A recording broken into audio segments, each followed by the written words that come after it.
As a world, we anticipate contact with more than human life, but our scientific method has led many to believe that we are nothing but an evolutionary accident, that no display of energy nor expression of trust can carry us personally beyond the grave. You can see the problem. How on earth to deliver, to present a wider view of the world, a bigger frame to a skeptical, scientific age? This Urantia book is an attempt. Okay, so what do these papers offer a skeptical, scientific age? Two things. The first is simply a description of the way things are, as seen from some other higher frame. The second is something that required this wider view, a revelation about ourselves. Okay, but what do they actually reveal? They reveal surprising answers to three of our most basic questions. Number one, where are we? These papers describe our place in a finite manifold of a more than finite space. Number two, what are we? They explain the components of which we are really made. And number three, the big one, why are we? These authors offer us a hint of a glimpse of our true, personal, potential place in eternity. Now, number one may be intriguing for astronomers, but for everybody else, well, not so much. So let's leave that for later. Number three requires an understanding of what we really are. So let's begin with number two, their revelation about ourselves. Of what components are we really made? And where does personality fit in? Every human culture has had a go at explaining what we are. Our beliefs about ourselves combine concepts of matter, mind, and spirit in all sorts of ways. And it's these beliefs which polarize our groups. In one corner, spiritualists tend to see anything non-spiritual as crude or illusion. Likewise, materialists see all spiritual belief as fiction, and thus not even wrong. Meanwhile, philosophers and religionists try to make sense of the numinous impinging upon our private inner world. The Urantia book coordinates all this in a way which may surprise and delight all our factions of belief. It presents reality as the interaction of four distinct domains. Three we recognize as matter, mind, and spirit, but they add one more, one which motivates and integrates all else. They call this personality, which may seem like a familiar word, but in these papers, the concept personality is absolutely redefined. Now, one thing about these four domains is that each is said to be lit by a characteristic light.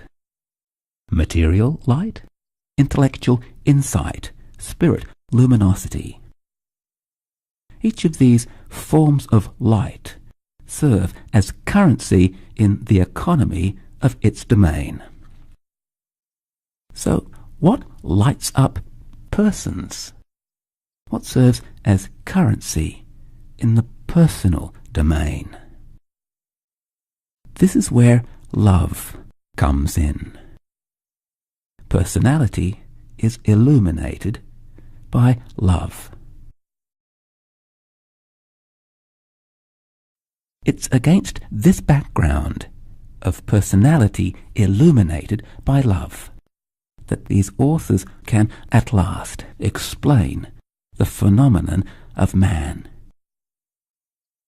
They begin by explaining step by step how this remarkable package, our body and mind, evolved, while confirming the basic outlines discovered by science. They add some missing links. They explain why evolution took the path it did, and how a system of mind was woven into the evolving animal forms. But this organic evolution just sets the stage. So let's skip past the biochemistry and go straight to the heart of the matter. The Urantia papers reveal this package to be serving as a womb from which something remarkable is born. They reveal something made of personality fertilizing something made of spirit. This fertilization allows gestation and a second birth. Let's move this womb aside and take a closer look.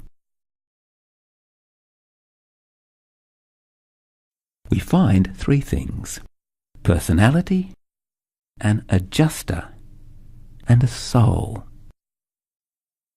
Our personality they describe as an absolutely blank page, an unblemished gift bestowed upon a system of body and mind. This adjuster they reveal to be a divine indweller, an absolute essence of an infinite being. And our soul. Here's where it gets interesting. Let's take one more look at that poet's ancient question. What is man that you are mindful of him? In this frame, the answer is simple. Our substance, our soul, combines his essence with himself. These components of which we are really made. Let's take them one by one. Of personality, they say this: the personality of mortal man is neither body, mind, nor spirit. Neither is it the soul. Personality is the one changeless reality in an otherwise ever-changing creature experience. And this: the love of the Father absolutely individualizes each personality as a unique child of the Universal Father, a child without duplicate in infinity, a will creature irreplaceable in all eternity. Of the adjuster, they say this: the adjusters are the actuality of the Father's love incarnate in the souls of men. The adjuster is an absolute essence of an infinite being. It is the indwelling adjuster who individualizes the love of God to each human soul. And of our soul, they say this: personality may survive mortal death with identity in the surviving soul. The adjuster and the personality are changeless. The relationship between them in the soul is nothing but change, continuing evolution. As presented in these papers, our soul becomes a technique for salvaging us from death, a way to wean us as persons from the material domain. But see the simplicity of our human situation. From the choosing we do in our mind arena of choice, the indwelling adjuster weaves for us a soul. The key here is choice. It's our choices that allow this adjuster literally to weave new fibers in our soul. To put this another way, as humans, our mind enables us to discover, recognize, interpret, and choose. Our lives become a sequence of decisions and the opportunity to choose. And the good news? A simple, sincere life of free will moral choice is all it takes to zip together our essential DNA, our two true parts, personality and mysterious adjuster. And simply given time, our true nature unfolds.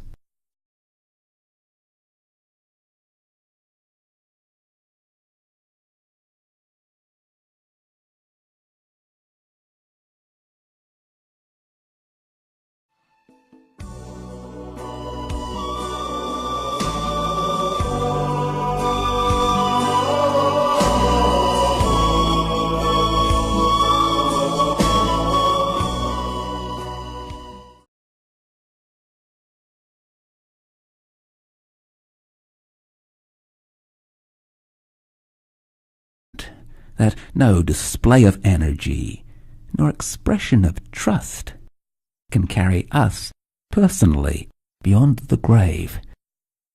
You can see the problem. How on earth to deliver, to present a wider view of the world, a bigger frame, to a skeptical, scientific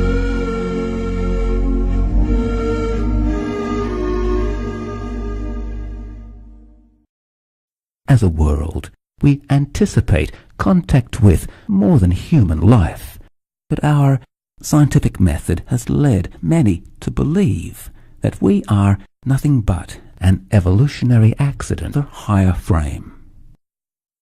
The second is something that required this wider view, a revelation about ourselves. Okay, but what do they actually reveal?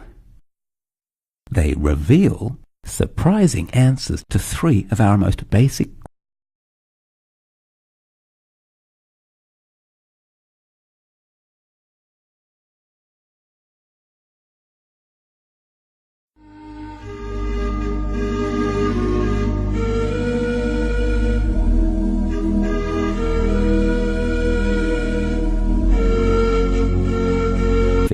age. This Urantia book is an attempt. Okay, so what do these papers offer a skeptical scientific age? Two things. The first is simply a description of the way things are, as seen from some